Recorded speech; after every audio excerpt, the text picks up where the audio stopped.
Hey, all right. And let's give another round of applause for Jordan's grandma. Yeah! All right, yeah. Specifically the wedding programs this morning. She came through in quotes. I quote, I'm at Matt's. Oh, you got him. Matt's grandfather got a big round of applause for Matt's grandfather, everybody. Coming through, Mr. Clutch with the wedding programs.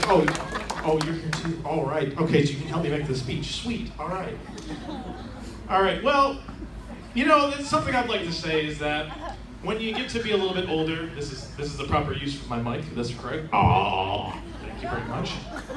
Now, when you get a little bit older, you don't really, when you see your kids or whatever you're going through, I know I'm a little bit of a younger person, but I've actually been like a 50-year-old person at heart for like the past, I don't know, like 26 years of my life. So, what happens is you're no longer referred to by like your first name. You're referred to by Matt's grandma, or Matt's grandpa, or Jordan's grandma, or Jordan's dad, or something else. I don't actually know everybody's name here, but I do know Uncle Chris. Hey, Uncle Chris! Woo! Uncle Chris. I don't even know if he's here. So this is a good night.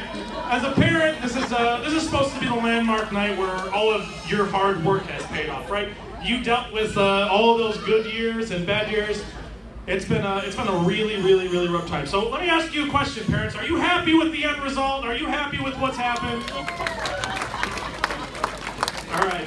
I guess I'm not very happy. That was a weak round of applause. So you get the early age where they are cute, but you still gotta change their pants. At least that's until I was like 8 years old. That was my deal. Thank you, thanks mom and dad. No problem. And then you get to the time they can drink and everything's normal again.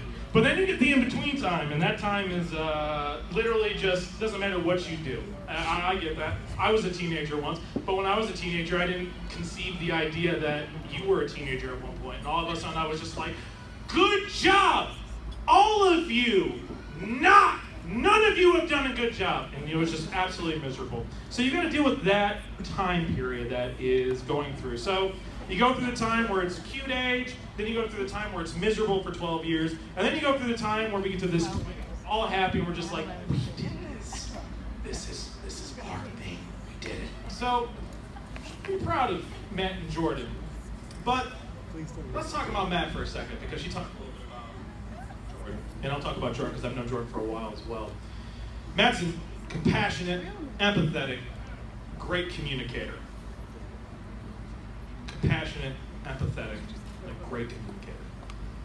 And I could go on, but everybody only gets 3 when you give descriptions. So, or maybe 1. I know one of the sides of Jordan's family specifically is quite rowdy.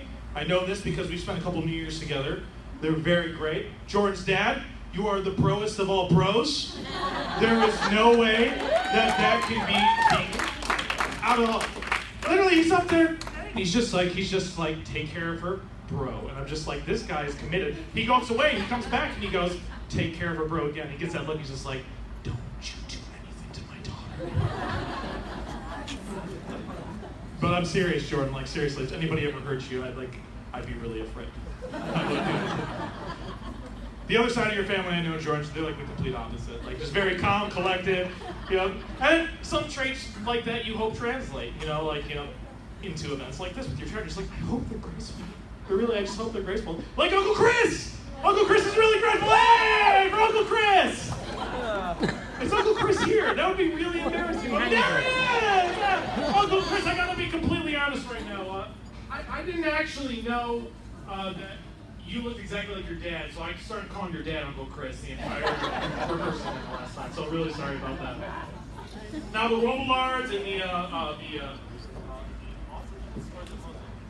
okay, are pretty straightforward. They're great people, and for me as a kid, some of the most generous when I was growing up. But that's how I know that. I knew him since I was growing up.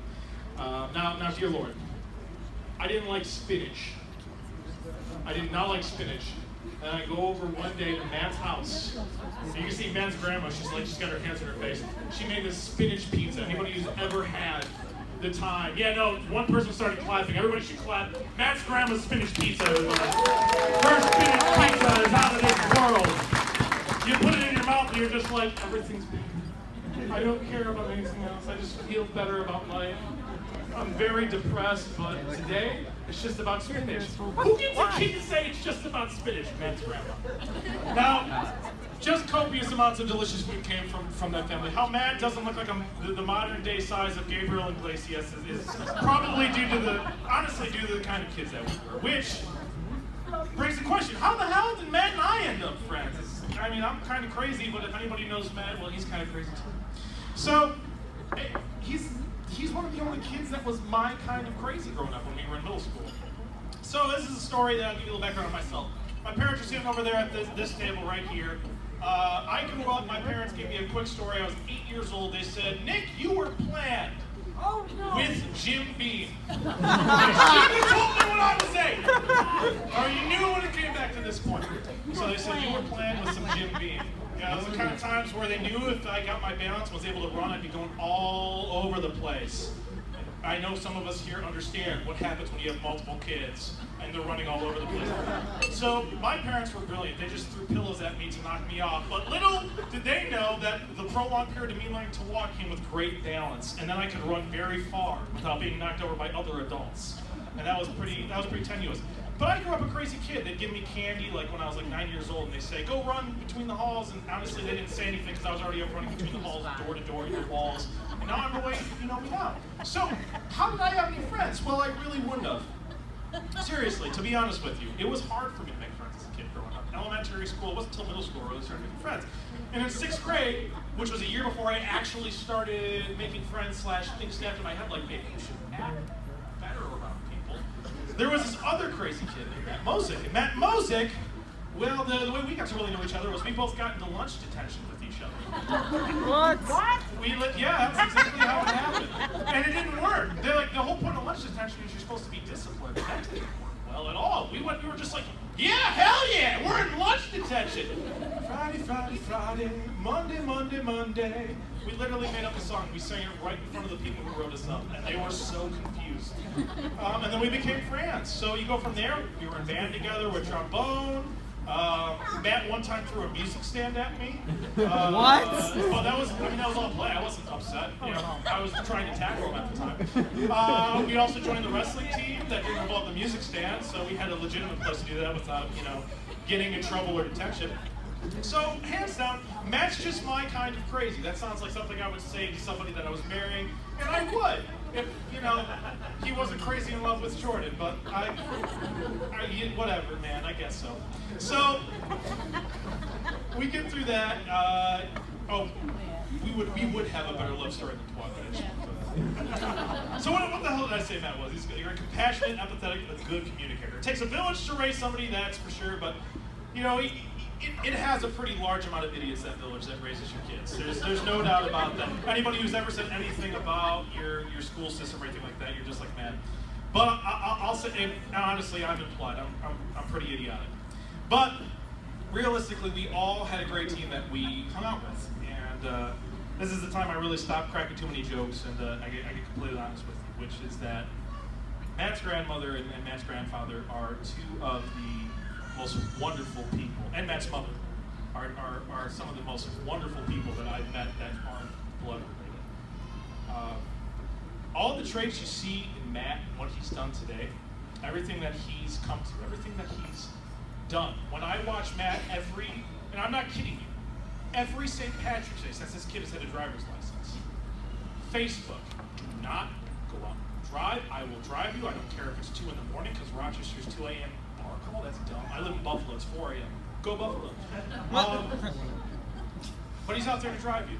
If a friend's having a bad time, he's going to schedule something to help try to make it better. He tries to work. His communication skills with his friends are the reason why we have so many people here today. And that really stems from, and I truly believe this, his mother, who's sitting here right now, his grandmother and his grandfather. And they do deserve a round of applause.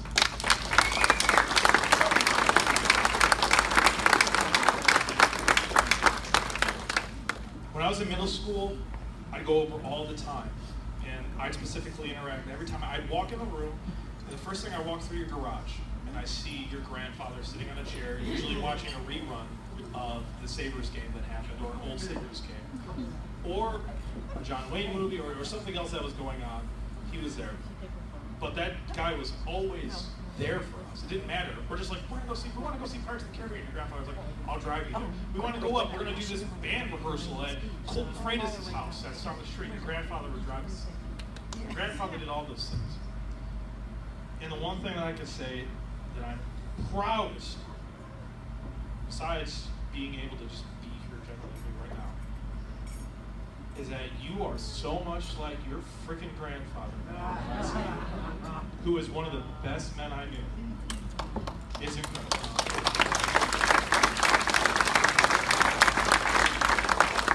And he's looking down at you right now, and sometimes he says, man, what a dumbass. There's no doubt about that. But legitimately, you are an incredible person, somebody who exhibits the same traits that your grandfather, your grandmother, and your mother instilled in you. And I saw that firsthand growing up. You're the same kind of crazy, sorry guys, asshole that I was growing up as a kid. And somehow we're responsible adults. You actually hire people now, and I scream at people for a living. And that wouldn't have happened without those kind of people in our lives. So to Jordan and Matt, God bless the future children you're going to have, because they're going to be terrific parents. And also, good luck to you, because as much as I know Matt and I know you, oh geez, you're in for real work when it comes to that.